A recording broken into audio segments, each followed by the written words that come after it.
Hello, everyone, and welcome to Full Time, where we take you around the world of soccer, locally, regionally, nationally, and internationally. The Full Time podcast is presented and powered by 91 Network. You are listening to Season 6, Episode 7 of Full Time. I'm your host, Daniel Scarpino, and with me is our co host, Gitano Gallo. Before we begin today's show, we'd like to take a moment to thank our sponsors. The Full Time Podcast is sponsored by Little Caesars Pizza. With their 2 locations in Sault Ste. Marie, Ontario, you can download and access the Pizza Portal app so you can enjoy a delicious hot and ready pizza from Little Caesars today. The Full Time Podcast is also sponsored by Sioux Sports. To check out Sioux Sports and all of their articles, announcements, and streaming platforms, including True House Media and True North Radio, visit siouxsports.com as well as Sioux Sports TV on YouTube, Facebook, TikTok, and Instagram. We remind our listeners that recordings of Full Time occur weekly or bi-weekly, and uploads to all of our platforms for public viewing and listening occur weekly or bi-weekly as well. Folks, we are delighted to have you back with us on Full Time, where we get to talk to you about the beautiful game. Gee, how are you tonight, sir? I am doing fantastic tonight. Scarps, how about you? I'm doing fantastic as well, man. Can't wait to get into today's show. And in today's show, we will look at the transfer window. We'll also preview Europe's Big Five for the upcoming season. We're going to take a look at some news in the world of soccer as well. As always, if anyone would like to listen to our previous content, please check us out at Full Time on all platforms of 91 Network. And without further ado, Gitano, and to everyone who has taken the time to tune in here today, let's kick off.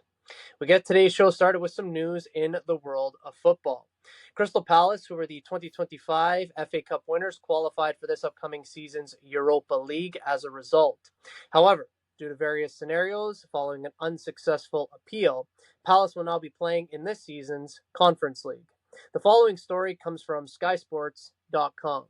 The article states, quote, Crystal Palace will play in the UEFA Conference League after the Court of Arbitration for Sport, the CAS, ruled UEFA's original decision to demote them from the Europa League will stand. Palace, who beat Liverpool to win the Community Shield on Sunday, qualified for the Europa League by winning the FA Cup in May. However, they were demoted to the Conference League by European football's governing body UEFA on July 11th after it determined that, as of March 1st, American businessman John Textor had control and influence at both Palace and French club Lyon. Palace appealed against their demotion, and Eagles chairman Steve Parrish attended a 10-hour hearing in front of 3 CAS judges on Friday, but the Premier League club, who will now consider their legal options, have lost their appeal.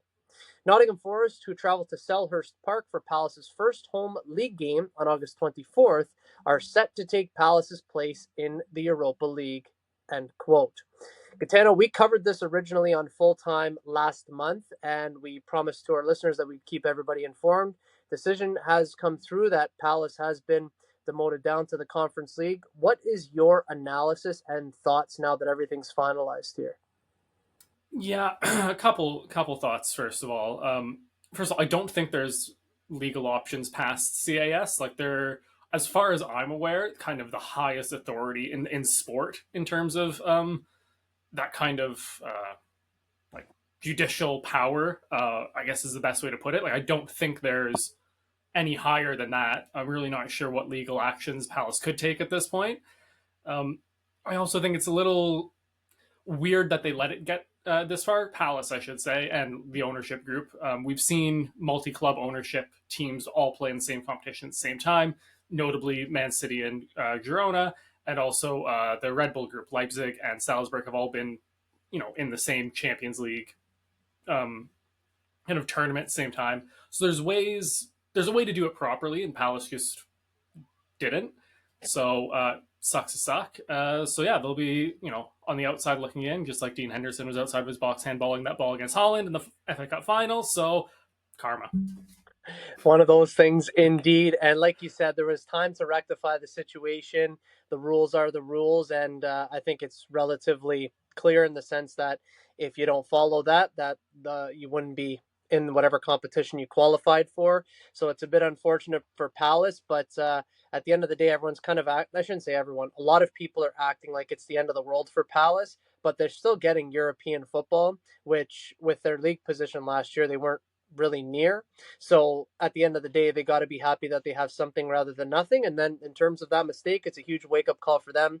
And quite frankly, like you said, anybody who has two teams that are involved with the same level of ownership, it's a wake up call for them to make sure that everyone is following the rules. So Palace demoted down to the Conference League, and that's basically the end of that story. And yeah, we move forward, and Nottingham Forest, I'm sure, are delighted as well. We now shift gears to the summer transfer window. The following transfer market news comes from The Guardian. So be sure to check them out as they provide up-to-the-minute transfer market information in the world of football. First, it's Benjamin Sesko, who goes from RB Leipzig to Manchester United for $73.7 million. United land the signing of the highly rated striker, who says he cannot wait to start learning from Ruben Amorim. Gitano, Manchester United strengthened their attack with this move, and they win the race to sign Sesko, alongside the fact that Newcastle had strong interest in the player. Start us off here, sir. Yeah, you know, I try and be nice and lenient, especially because he's a young kid, only 22 years old. But when you look at United's track record over the last 15 years of just failing to develop these players, it really just begs the question: like, why do young players continue to want to go to Manchester United? It's not like 15 years ago when United were winning league titles and challenging in Europe, and there was a little bit more incentive there. But like now they are firmly a mid-table team. Where you've seen so many young players go and just flounder and fail. I really don't understand it at all. I'm not entirely sure about it either, but what I will say, I suppose it's positive, that I rate the player. I think he's very good, and I think that he's going into a team that isn't particularly good, that has a good and up and coming coach. So with this one, I think that there's potential. If it's gonna, hit the ground running sort of thing, completely different story. Don't know about that, but I think that there is some potential there. But we'll see what happens. Hopefully, he doesn't regret his decision and wish that he would have went to Newcastle instead. Ilya Zabarny goes from Bournemouth to PSG for $54.8 million. I'm here to give everything, said Zabarny in his first statement to the press as a PSG player. The European champions, PSG, complete the highly anticipated signing of the centre-back on a deal until 2030. The Ukrainian international will wear the number 6 shirt. Gitano, a huge signing for PSG. It's a really wild world we're living in 2025 when Bournemouth is selling like starting center backs to PSG and Real Madrid. Just kind of speaks to the depth of the Premier League and the quality that's there. But fantastic young player, turns 23 just in a couple of weeks here. Was fantastic last year. Only 4 yellow cards in his 36 appearances. Like as a center back, especially in a team that's not possession heavy, doing a lot of defending, like that's just fantastic. He's just really really solid. This is again we've talked about the change in PSG's kind of transfer signings, and again this is bringing in a guy who's not a superstar center back by any means, but is he going to do the dirty work and make big tackles and make life miserable for forwards? Absolutely. It's a great signing for them. It's a great signing indeed, and has to be said from a Bournemouth perspective, 3 out of their 4 starting defenders out the door this summer. Isn't that crazy? Like you said, what a world that we're living in, aren't we? Lucas Chevalier goes from Lille to PSG for $47.6 million. The 23-year-old goalkeeper said to the press, quote, I am a kid who is realizing his dream. Since I was little, I have wanted to play at the highest level, end quote. Gitano, he will have his chance to play at the highest level at PSG amid some of the rumors with Donnarumma. What are your thoughts here? Again, just another fantastic signing for PSG. 11 clean sheets and only 36 goals conceded in 34 appearances in the league last year. You're getting a player who's familiar with the league already, having played basically top flight football for the past couple of seasons. This is just it's odd that you bring in this guy when you have a 26-year-old like Gigio Donnarumma like still on the books, but obviously there's been a falling out there, and they're going to bring in a little bit of a younger goalkeeper. But yeah, fantastic signing. I think it's a fantastic signing as well for now and for the future. The potential is absolutely huge. Darwin Nunez goes from Liverpool to Al Hilal for 46 million. The 26-year-old striker made 143 appearances for Liverpool after arriving from Benfica in 2022. Nunez scored 40 goals during his time with the Reds. Gitano, what can be made of this move? I'm shocked at the fee that Liverpool got for him. He was awful at his time in Liverpool. Never really hit the ground running. Had like little moments here and there, but for any team, just to spend that kind of money on him again after seeing how poor he was, shocking, really. Yeah, and you know what? Jurgen Klopp couldn't get the best out of him as much as he tried. Arne Slot, albeit he only worked with him for one season, couldn't get the best out of him. So I think that this move was imminent. He was bound to leave this season, especially with some of the transfers that Liverpool had coming in this summer. So with that fee, I'm pretty sure that Liverpool's got to be somewhat happy, and hopefully for Nunez, he can reignite his career out there in Saudi Arabia. Jarell Hato goes from Ajax to Chelsea for 38.5 million. The highly rated 19-year-old left back who made his senior debut for the Netherlands at the age of just 17 joins Chelsea from the Eredivisie club. Gitano, what is your feeling on this one? I mean, it's the same feeling I have for most Chelsea transfers. It's just like that squad is just so bloated. You need about 15 more outgoings before you can even think about bringing anyone in. Um, and again, for a young player that's not going to be a guaranteed starter, not going to get guaranteed minutes to, it's not, and that's Chelsea. It's not even you're going to sit on the bench. Like you might not be in the squad for half of the season just because of Yep. the sheer numbers there.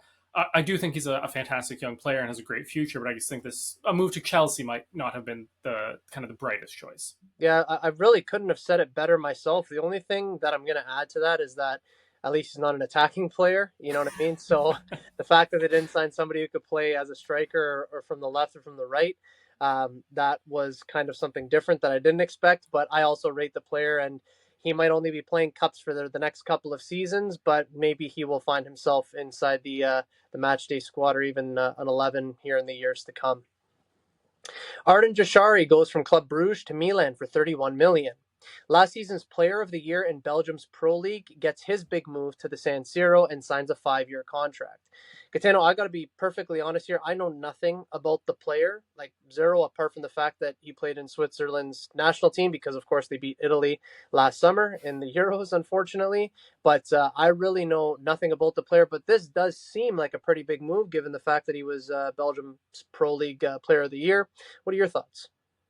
Yeah, so I don't know too much. I've read very couple little things. Mostly what I've kind of heard from kind of the Milan side is that they're reinvesting the money from the Rangers signing to Man City and kind of rebuilding their midfield and not just spending it all on one like an exact replica of to Johnny Rangers, but like kind of spreading out, building a more complete midfield. And at 23 years old, he kind of has been spoken about as like the jewel of the rebuild. Um, so yeah, I think especially in the Serie A for Milan, like I think he's going to be a great signing. He impressed at the Euros. Yeah, I think this, even if it isn't, if he's not a world beater and a Serie A MVP or anything like that, like if he just is a solid DM for them, like I think that'll be money well spent. Some great insight, sir, and I appreciate that, and I will definitely take your word on it for sure. Evan Gesson goes from Nice to Aston Villa for 30.5 million. The Ivory Coast international at age 24 scored 12 goals as Nice finished fourth in League 1 last season. Gitano, the forward signs on a 5-year deal at Villa Park. The floor is yours. Yeah, this is exciting signing for the Premier League. I think he's definitely got plenty of room to grow, but 20 goals and 80 appearances for Nice over 2 years is nothing to be like. That's a really good return, especially when you think that he was 21, 22, 23 during those years. So I definitely think there's a lot of room for him to grow. At Villa, he's going to play a pretty attack-minded game. Like they're going to have a lot of the ball. I think this is a really good signing. Definitely, and what I will say from an Aston Villa perspective, they've had a very quiet summer, like abnormally quiet. So the fact that they were able to bring this one in, I think, is a very good signing for them indeed. Kieran Dewsbury Hall goes from Chelsea to Everton for 28 million. A year after moving to Stamford Bridge for 30 million, the midfielder leaves on a permanent deal as a Conference League and Club World Cup winner. Gitano, I hate to say that we called this one, but basically a year ago today, we were sat in this exact same position and we were talking about the fact that we didn't know what this deal for Kieran Dewsbury Hall would mean going to Chelsea. You and I both hemmed and hawed about it. We said, don't know where he fits in, if he's going to get game time, what he's going to play, how he's going to play, if he's going to play. And quite literally, a year on, he's going to a new club and probably a much better club for him at least. But if you could break this one down for us. Yeah, I mean, 259 Premier League minutes. That's Wow. that's all I've got to say for it. It's just yeah, when we talk about Chelsea signings, like I just don't understand why. I'll never understand that. And yes, he won a couple trophies, like fantastic, great for him. Probably got good bonuses, got paid well at Chelsea, but like as a player who, he was 25 and he signed for Chelsea, he's 26 now, like to just waste a year of your career for 259 Premier League minutes is yeah, just really poor business all around.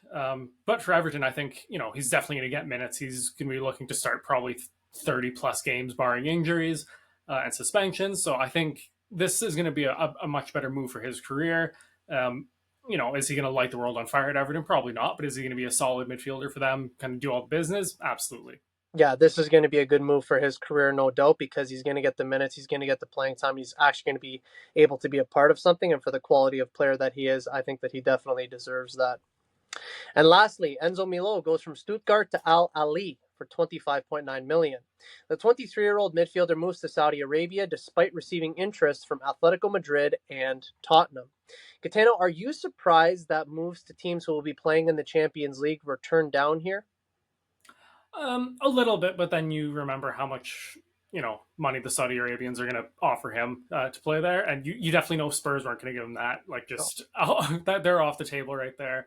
Atletico's a little more liberal with their wages, but still probably not anywhere near what a Saudi Arabian club is going to offer. So when you consider that, I'm not surprised he ended up in Saudi Arabia despite some Champions League interest, but like we've said, it's a generational wealth. It's so hard to turn down, um, and for not the best season last season, 6 goals, 5 assists, and 29 matches in the Bundesliga. It's fine output. It's nothing crazy. To get a wage packet probably worth more than what a guy like a star player in the Bundesliga is making. Like, Yeah, really hard to say no to that. hard to say no to that indeed. And I would also say young enough that if he ever did want to return to Europe, I think that he Yeah. could do that without a problem. And Gitano, we did not cover each and every transfer that has occurred so far during this summer transfer window. Are there any that we missed that have caught your eye as of recent? So we talked about Heung-min Son going to LAFC. That's now been confirmed. I think he's already made his debut, if I'm not mistaken. So that one's a big one for the league as well. Yes. Because he's not, I don't want to say he's in his prime years, but he's not out of his prime years. Like he Yep. is still an extremely good player. If he had stayed at Spurs this season, like there would have been no issues. Oh, like his son getting too old. Like he would have put up 15, 20 goals. Probably 10, 15 assists. Like he would have been a totally fine Premier League player. So for the MLS to land him is huge. And then also we kind of mentioned the Donnarumma stuff. So Man City's just last time we recorded, I said, yeah, Man City's probably done for the window. Like shouldn't be anything else. The last 2 days have been insane. So Spurs have come in for Savinho with around a £50 million bid that's been rejected, but City haven't outright said he's not for sale. So if Spurs want to come back with a bigger bid, there's a chance that Savinho goes. If Savinho goes, City are going to use that money and go get Rodrigo to Real Madrid. And now, as Donnarumma has fallen out at PSG, there were some Turkish clubs circling Ederson earlier in the window, who City are now trying to reach out to make a deal for Ederson to bring in Donnarumma. This is all kind of rumors and speculation, so I don't want to confirm anything. Like I'm not Fabrizio Romano here, but yeah, a lot going on. And then Jack Grealish going on loan for the season to Everton. Wish him the best. He was a great player, love him, but didn't really work out at City. But yeah, that's all I got. Well, it's all you got, but it's a great chunk of things I got to tell you. And just before I get into one that really caught my eye, There's 2.5 weeks left of the window. So if we're talking about like madness happening now, could you imagine the next 2.5 weeks of what's going to transpire? Cannot wait, Gitano. The one for me that really stood out, Thomas Mueller to the Vancouver Whitecaps. I think, I mean, Mueller's been a serial winner his entire career, internationally, at club level. He's literally done it all. I think that this is a huge move for an already fantastic Vancouver team. I'm now tipping them, for just me personally, as the favorites to win the MLS this year. And I really do hope that that happens, because it is a great club and it is a top player. So definitely a great move there. And I'm looking forward to seeing how he gets on in Vancouver. And as the summer transfer window progresses, you can get all of your major updates throughout the summer right here on Full Time. For some, it seemed like yesterday, and for others, it felt like an eternity. But however you may have felt, Europe's Big Five and all European League competition is back as of this week. Gitano, it's the start of a new season that is on the horizon. It is just days away. How are you feeling, my friend? I'm trying not to get too excited because if I get too excited, I'm not going to focus on anything else for the rest of the week. So I've been trying to just like put it off and ease away from it. But yeah, it's getting really exciting. Yeah, it's getting really exciting. It's getting incredibly real because there's no more fixtures that are happening in terms of preseason games. So you know that it's just 1 week of preparation for teams before they have that first game of the season, which again kicks off this weekend. So exciting. And what we are going to do here and now is take you through Europe's Big Five leagues, a review of last season, and then the funnest thing, in my opinion, that we get to do on Full Time, and that is make our predictions for the upcoming season. We start with no place other than the English Premier League. Last season, it was a surprise to many given the departure of Jurgen Klopp, but Liverpool dominated the league en route to winning the title in Arne Slot's first season in charge. With a new season on the brink, Liverpool will be looking to retain their title, whilst everyone else will be looking to dethrone the champions and claim it for themselves. Gitano, before we get into predictions, what do you foresee happening this season in the Premier League? I hope it'll be a lot closer. Even when City like we're running away with titles, like as happy as you are with winning it, like you still want. There's nothing better than like match day 38, like titles on the line. You know, watching 3 or 4 games at a time, trying to figure out what's going on. Like that to me is like the best case scenario as long as City win. Um, so yeah, I would like to see, even if it, 1 or 2 match weeks left wouldn't be like the worst thing in the world, but I don't want the title wrapped up in March, put it that way. Yeah, you and me both. And I do anticipate personally that this season you're going to have, I don't want to say as high as six. I think that's probably too many, but I do genuinely think maybe until the final 8 or so weeks, I think that you're going to have four teams genuinely contending for the title. I think it's going to be a lot closer than last year, no doubt. And Gitano, along with the champion, who is going to be your top five this year in the Premier League? So I think City will win it because I'm never not going to say City. We could be in League Two, and I'm going to still tell you we're going to win the Premier League. Yep. Liverpool and Arsenal for me are kind of going back and forth between 2 and 3. I think that will be the top three, and in some order will be City, Liverpool, Arsenal. At 4 and 5, there's a bunch of teams kind of in that bubble that I'm not overly sure about. I think Newcastle, as long as Alexander Isak actually plays this season, because there's rumors that he's not going to play if he doesn't get his move to Liverpool. But if they keep him and he plays and scores, I think they'll get fourth. And then fifth, I'm kind of torn between Chelsea because they always just happen to, even when they're awful, and we talked about last year, like we never see them win games, but they somehow end up, Yeah. in those European places. And then Forest, I don't know how much their European football is going to impact them. They have a big enough squad. I just don't know if there's enough quality in there. I'm going to go with Chelsea to finish fifth.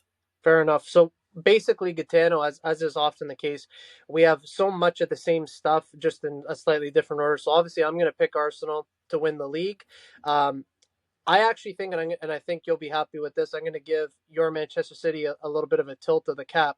I think that they're actually in a better position than Arsenal and Liverpool, and here's why. Everyone's talking about Liverpool being the perennial favorites, and rightly so. And everyone's talking about the fact that Arsenal has to win.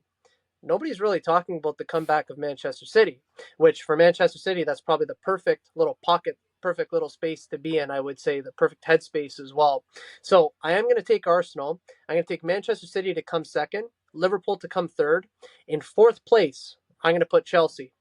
I think that again, with whatever 11 you want to pick, and there's a lot to pick from, I think that there's enough there to get them into one of the top 5 spots. So I'm going to put them fourth. And with Newcastle, I have great faith in Eddie Howe. I have great enough faith in the squad that they have, even maybe without Isak playing, that they will grab fifth. So that's going to be my top 5. And with the infamous title run, Gitano, comes the infamous relegation battle. Who will be the 3 teams, G, in your eyes, that just might go down this season? See, this is the tough part because I don't want to say it's going to be the 3 teams that came up. Because the way the Premier League has been the last couple of years, it's so difficult for those teams coming up to avoid relegation. I do think Sunderland are going to go back down. They have started a project. I just don't think they're quite there yet in terms of they can stay in the Premier League consistently. And I would love if they did, because whenever they play Newcastle, it's always limbs. And Sunderland's just. I watched that documentary, and it was a great documentary, the Yeah. Netflix one from a few years back. So I've got a little bit of soft spot for them, but I do think they'll go down. I think Leeds will go down, and I think United are going to go down. Well, you know what? It's funny you should say that, because I was going to say, I'm not sure that this season we're going to see Tottenham and Manchester United around the relegation places, but you said it. You went and done it. Is that your bold prediction for all of these? Yeah, because like we talked about last year, if it weren't for all 3 of the teams that were relegated last year having like nearly like historically bad seasons, like United and Spurs would have been relegated. Yeah. I think Spurs have done enough to kind of turn things around, and I think the new manager boost might be big for them. But I hate United, and I want to see them fail miserably. So genuinely, if they got relegated, would be better than City winning the treble or 4 in a row or anything. It would. There would be no living that down for United fans. It would be the best. That is brilliant that you just said that. I think that's hilarious, but fair play to you. I am slightly different than you with these ones, anyways. One of them that we do agree on. I'm going to say that Leeds are going to go down. I think that Burnley are also going to go down. I might eat those words because I also didn't think that they'd come back up this year necessarily, but then they had a historic season in the championship. So I am going to take Burnley and Leeds, and just kind of like you gave the shout there for United, as you always got to pick something a little drastic. I've kind of gone outside the box, if you will. The third team that I think just might go down this season, I'm not sure how you're going to feel about this. I think Wolves might just go down this season. I don't know why I feel that. I think Sunderland's going to stay up. I also think Brentford, who've had a lot of shouts that they are going to go down because they've lost a lot of players this summer, I think they are going to stay up. But for me, I think that Wolves is going to have a few slip-ups this season. They have been known time and time again to change managers like they change socks. So I think that we can, if you were to say who's going to be the first manager sacked this season, I could see a September sacking, and I could see a new manager coming in, then possibly a new one before the end of the season. Given the way that things turned around in the second half of the season last year, fair enough, but I'm not sure that they're going to be able to do that twice. So I'm going to take Burnley, Leeds, and Wolves to go down, Gitano. I don't hate the Wolves shout at all, by the way. Oh, I was considering them. They have reinvested some of the Cunha money well, you know, but they're also that type of team that, like, when things go bad, it's never like a quick turnaround. It's like 8 weeks of like just the worst results you'll ever see, the worst football you'll ever see, and then they slowly kind of piece it together. But I think if you do that one too many times in a season, especially in a season like this, I think it's not a terrible shout at all. yeah, and I appreciate that. And another thing that I'm going to say on that, I do believe that the top, again, sort of 4 to 6 is going to be a lot tighter than it was last year. I also think you're going to have more teams in the relegation battle this season than we did the past couple of seasons, because you're calling possibly a 3 up, 3 down again, for that would be the third season in a row, which is very possible, by the way. But I actually do think that there's going to be more teams in and around the relegation zone that are actually in the fight, unlike Tottenham and Manchester United last year. In Spain's La Liga last season, it was Barcelona who made the ultimate surge en route to winning the title and scoring 102 goals over the span of 38 games. Gitano, it's a new season, and for many teams in Spain, at least so far with this summer transfer window, a lot of new looks to various squads. What happens this season in La Liga, and who will be the champion come the end of it? I kind of want to say Atletico Madrid. I love their business last year and this year. We talked about it last summer. They maybe weren't building to win last season, kind of building to win in a couple of years. We've seen what they've done already in the transfer window. I really do like their business, and not that I think Barcelona or Madrid have done bad business, but I really do think that Diego Simeone is cooking up something special there, and I think this might be the season for it. So I'm going to take Atletico Madrid to win the league. Barcelona and Real Madrid, again, kind of same as Arsenal, Liverpool, 2 and 3 in whatever order. I don't think there's not much of a difference between the two of them at this point. Um, and then rounding out the European places, I think Real Betis are going to get it, and they've been really good in Europe. They had a decent enough campaign last season. They're looking to sign Anthony on a permanent deal, who was fantastic for them. Shocked when you leave United, you remember how to play football again. But yeah, I think they're going to kind of ride the high of how good their season was last year, plus the summer editions, and I think they're going to get Champions League football next year. Love those shows, Gitano, and I don't think it'll be too much of a shock to our viewers. I'm also taking Atletico Madrid. I think that the business that they've done to an already good team that they had this summer, I think is just going to bolster them all the way further. Diego Simeone, in my opinion, your opinion, most people's opinion, one of the best coaches in all of world football. So for me, this is a perfect storm. And then again, you can interchange Barcelona, Real Madrid at 2 and 3. And then I'll leave that fourth spot open for whoever else. But yeah, I think that this is Atletico Madrid's year. I think that it's definitely brewing. In Italy, Serie A went down to the final match day last season with the most enticing title race in all of Europe. In the end, Napoli was able to get it over the line to win the league, by a single point over Inter Milan. Gitano, in Serie A this season, what do you anticipate, and who is going to win the Scudetto? This is a tough one because we saw a couple of major teams who had really good runs absolutely fall off a cliff last year. I'm talking about AC Milan. Yeah. And then, Inter slipping up kind of late in the title run to give it to Napoli. Juventus never really got into the title race. I think all of the top Italian clubs, I should say, have done really good business this summer. I think Napoli are going to retain. I think the addition of Kevin De Bruyne and no, significant losses to that squad, I think is going to be a major difference for them. I think, Kevin De Bruyne is still one of the best midfielders in the world. And Serie A is a slower league. Yep. He's got his international teammate Romelu Lukaku, who famously does significantly better for Belgium than he does at club level because he's not playing with KDB. Now that they're going to link up, I think Lukaku's going to have a monster season. I'm talking like 35 plus Serie A goals, and I think they are going to retain the title. And then with some mix of AC Milan, Inter, and Juve in 2, 3, and 4. Again, he's kind of in the mix. Any of those three in that order is, yeah. I like that show, Gitano. I'm also taking Napoli. I think that it's just kind of, again, it's a perfect match, isn't it, in terms of the coach, the build of the players, the squad retention, all of that, the football that they played last season, etc. The only thing I am going to say is in terms of a top 4, if you like, I think AC Milan definitely gets in there. And I'm going to give a big shout. I think Roma finds their way in there as well. I think the likes of Atalanta might find themselves on the outside looking in. And I think that Inter just might struggle a little bit this season. I think the departure of Inzaghi is going to be one that they're going to miss sorely. I know that the Champions League final was horrendous, but for a one-off game, I'm not going to judge them purely on that. But I think AC Milan and Roma are going to have huge seasons with Napoli taking the title.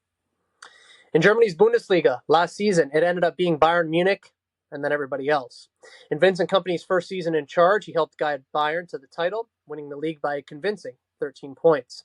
Gitano, what will transpire in the Bundesliga this season, and will Bayern repeat as champions? Yeah, I think Bayern's going to win it again. I don't think they'll win it maybe as convincingly. Will hopefully be a single-digit kind of difference there, but I just really don't see anyone in the Bundesliga challenging Bayern at this point. Yeah, me neither. I'm taking Bayern as well. But what I will say is that I think Dortmund's going to have a bit of a resurgence this season. I think they're going to do a lot better, and they won't be waiting till the latter stages of the season to collect points. And I think that they'll try and do what Bayer Leverkusen did last year and push them, but will ultimately fall short. And finally, in France's Ligue 1, Last season, the story was about PSG and PSG only. They completely took the league by storm from match day 1 until match day 34, en route to claiming the league by 19 points to their second place counterparts. It's a new season for PSG, having had the most successful season of any team in Europe last season by far, but it is also a new season for everyone else in Ligue 1. What happens this season, and will PSG reign supreme once again? So basically, just copy and paste what I said about Bayern Munich in the Bundesliga to this year. I think they'll win, probably not as convincingly because they lost like one game all season and like had like one draw or something. They dropped like 4 or 5 points the entire season. I don't think that's repeatable, achievable. But yeah, they should win the league pretty comfortably. Yeah, I think it'll be a comfortable win for PSG, and then it's all about what they can do in Europe again, if they can do the same thing in Europe again. And again, I don't expect it to be a 19-point difference between first and second this year like you. I think it'll be closer. I think a team maybe like Lille might push, Nice perhaps, somebody, I don't know, but I think it will be closer regardless, even though I believe as well that PSG will win. And as mentioned previously, Europe's Big Five is back on, and we are on the verge of a fantastic 10-month season across all of European football. We cannot wait to be covering all of the action for you right here on Full Time as the season kicks off this week. This is Daniel Scarpino and Gitano Gallo, and you're listening to the Full Time Podcast on 91 Network. A reminder that Full Time is sponsored by Little Caesars Pizza and Sioux Sports. Check out the Pizza Portal app for a quicker, easier way to get your next hot and ready pizza from Little Caesars. And be sure to check out Sioux Sports at siouxsports.com and Sioux Sports TV on YouTube, Facebook, TikTok, and Instagram. Ladies and gentlemen, that is Full Time. As we wrap up today's show, we want to extend our greatest debt of gratitude to all of you for being with us. Your support means everything. As always, a pleasure, brother. A pleasure to join you here as well. Always thankful to be invited, and just so looking forward to this Premier League season. I'm so excited to get to cover this one. This is what, third or fourth one now together? I believe it's going to be our third one, if my memory serves me correct. Our third one together. All right, I'm really looking forward to it. I hope that all of our predictions come true, especially my United relegation prediction. That would just be fantastic. Wouldn't it be, for sure? And regardless of the fact that maybe it's our third coverage of it, or fourth, I don't know. This is our 87th episode together, and just week by week it keeps sticking along, and the episodes just keep getting funner and funner. So blessed and fortunate to be a part of it here as the season approaches. And for me myself tonight, I'm gonna go play in the rain and gonna enjoy that as well. A reminder to our listeners that the next episode of Full Time will be recorded the week of August 25th, 2025.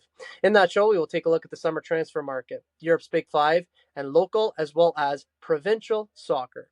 As always, we'll keep everyone in the loop with all of the happenings in the world of football. For weekly content, make sure to hit like, follow, and subscribe to all platforms of 91 Network on YouTube, Spotify, Apple Music, Facebook, Instagram, X, TikTok, Podbean, and Spaces at suitoday.com. For Gitano Gallo, my name is Daniel Scarpino, and thank you for tuning in to Full Time. We look forward to seeing you at kickoff next time back here on the Full Time Podcast and 91 Network. Best always.